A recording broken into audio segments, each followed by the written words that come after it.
शुभ प्रभात। भावनाएं जिंदगी के लिए बहुत महत्वपूर्ण होती हैं और जब भाव और भावनाएं नहीं रहती हैं, यानी भावना शून्य व्यक्ति बहुत अधिक क्रियाशील नहीं होता। पर किसी न किसी भाव में व्यक्ति को रहना ही होता है। ऐसा कभी नहीं होता कि रहता है कि नहीं रहता है। हर व्यक्ति किसी न किसी भाव में रहता ही है।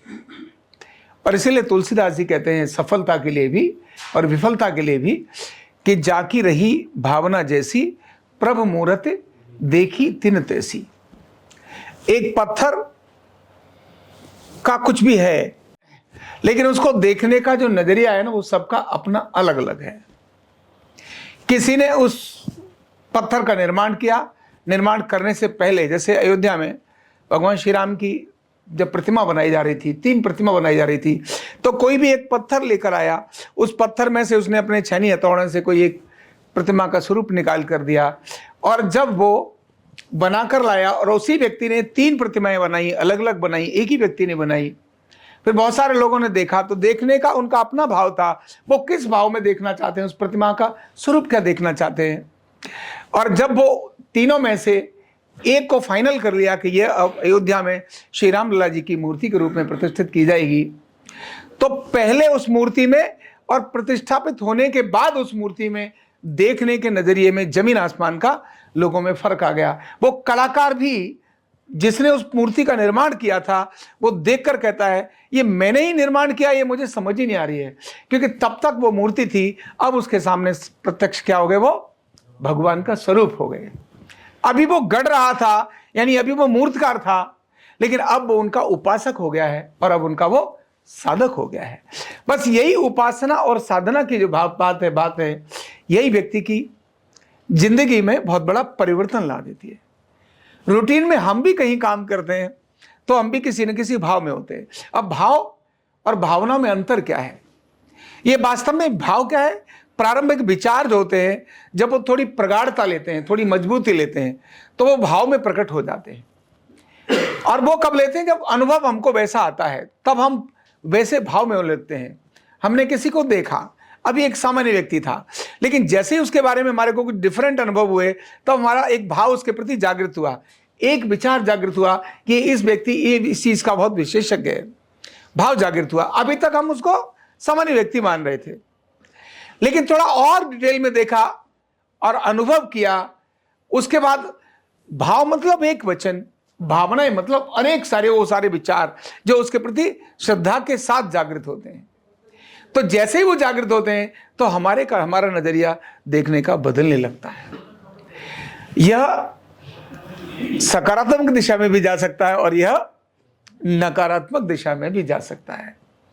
इन भावनाओं पर नियंत्रण हमारा अपना ही होना चाहिए। इस भाव पर भी नियंत्रण हमारा अपना ही होना चाहिए। जब अपना होता है तब आनंद ही कुछ और होता है, और जब दूसरे लोग उसको क्रिएट कर देते हैं तब बात अलग हो जाती है। सामान्यतः काम करते समय भी यह भावनाएं हमारे दैनिक जीवन में बड़ा रोल प्ले करती हैं।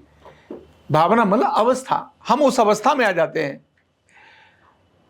काम करते समय हमारे साथ वाले लोग हमारी अपनी भावनाओं को बदलने का काम करते हैं, हमारे विचारों को बदलने का काम करते हैं।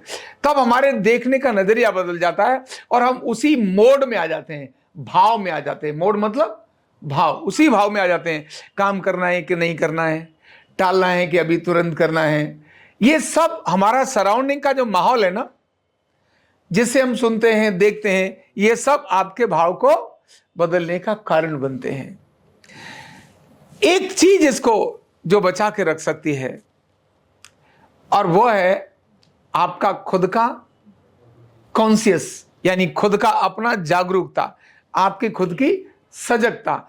अगर आपकी सजगता आपके पास है, तब आप अपनी भावनाओं को किस दिशा में ले जाना है, अपने विचारों को, आएंगे शुरुआत में सब विचार ही, लेकिन विचार जैसे जैसे हमारे अंतर मन का पार्ट बनते हैं तब वो भाव बन जाते हैं, और अधिक सारे वो विचार बन जाते हैं तब वो हमारी भावना बन जाती है। तो शुरुआत में जो एक विचार आया था, उस विचार को हमने देखा, जैसे उस विचार को देखा ये अच्छा नहीं है, हटा दिया, तब अब वो हमारा भाव नहीं बनेगा और हमारी भावनाओं का कारण नहीं बनेगा, और जैसी हमारी भावनाएं होंगी हम वैसे ही एक्शन करेंगे। हमारी क्रियाशीलता, हमारे एक्शंस वही होते हैं, दूसरे हो ही नहीं सकते। बिना भाव के एक्शंस, हमारा कर्म हो ही नहीं सकता। तो एक विचार जो आया, उस विचार को आने पर हमने देखा नहीं और उसको एक्सेप्ट कर लिया। एक्सेप्ट करने के बाद वो हमारा भाव बन गया, और भाव, उसके पीछे अनेक सारे और विचार आते हैं जो उसकी पक्ष लेते हैं, और जैसे वो पक्ष लेते हैं वो हमारी भावनाएं बन जाती हैं, यानी हमारी आदतें बन जाती हैं। तो भाव जो है ये जीवन के लिए बहुत महत्वपूर्ण होता है। बिना भाव के व्यक्ति का जीना बहुत मुश्किल होता है। लेकिन वो किस प्रकार के भाव में जी रहा है, वो क्रोध के भाव में जी रहा है, वो प्रेम के भाव में जी रहा है, वो उत्साह के भाव में जी रहा है, ये अवस्थाएं हैं। क्रोध क्या है? अवस्था है। प्रेम क्या है? अवस्था है। क्रियाशीलता क्या है? अवस्था है। आलस क्या है? अवस्था है। ये सभी भी एक भाव ही है। लेकिन शुरुआत में कोई एक विचार डाला था, इसीलिए मैं आलसी हो गया। अब मैं छोड़ना, इतना करना, इतना कर लिया, छोड़ है, इतना तो मिलेगा ही मिलेगा। ऐसा आदमी तुरंत सोच लेता, क्या करना तुझे, दूसरे की फटे में टांग अड़ाने से मतलब क्या बनता है। अभी उसके शब्द निकल रहे हैं क्योंकि वो उस मोड में आ गया है, उस मोड में आ गया है। यही होता है। तो प्रारंभिक विचारों को आने से पहले देखें, और किन विचारों से हमारी लाइफ बहुत स्ट्रांग तरफ में जाती है। तो उनमें से सेवा का भाव कैसा है जो आपको मजबूती की तरफ लेकर जाता है। अब मैं बताता हूं, टॉयलेट साफ करते समय सबका भाव अपना होता है। पॉटी साफ करते समय अब मां अपने बच्चे की पॉटी साफ कर रही है, उसका भाव वो अलग मोड में है, और वहीं किसी और की पॉटी आपके हाथ पे लग जाए तो वो आपका अलग मोड हो जाएगा। आप उस दिन खाना भी खाना मुश्किल हो जाएगा, ये क्या हो गया, ऐसा हो गया। दोनों का भाव अलग हो गया। टॉयलेट साफ करते समय आपको लगा ये मेरा अपना स्थान है, बहुत सुंदर रहना चाहिए, मेरा अपना है, ये इस मोड में अगर आप हैं तो वो टॉयलेट आपको, वहां की नीचे की गंदगी, आपको दूसरों का पेशाब नहीं नजर आएगा, आपको नजर आएगा ये बहुत अच्छा रहना चाहिए, गंदा है तो मुझे साफ करना चाहिए। जैसे ही विचार आया, ओ इसके टॉयलेट को मैं क्यों साफ करूं, ये है ना वो साफ करने वाला, वो कर लेगा। ध्यान रखना, यह भी एक भाव है।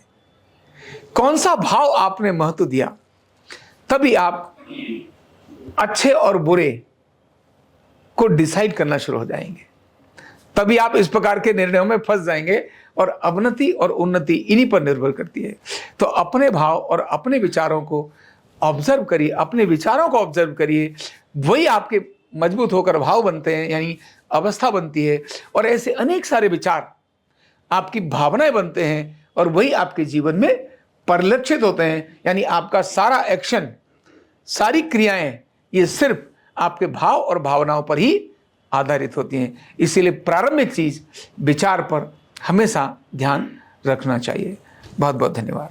न्यूरोथेरेपी का कंप्लीट कोर्स सीखने के लिए जुड़िए हमारे ऑनलाइन ट्रेनिंग प्रोग्राम से और जानिए करीब 100 बीमारियों का इलाज बिना दवा और बिना मशीन के। इस न्यूरोथेरेपी ऑनलाइन ट्रेनिंग प्रोग्राम से आप घर बैठे बन सकते हैं गवर्नमेंट सर्टिफाइड न्यूरोथेरेपिस्ट। रजिस्ट्रेशन के लिए नीचे दिए गए नंबर पर अभी कॉल करें। और हाँ, हमारे वीडियो को लाइक करना, शेयर करना और चैनल को सब्सक्राइब करना बिल्कुल भी ना भूलें। धन्यवाद।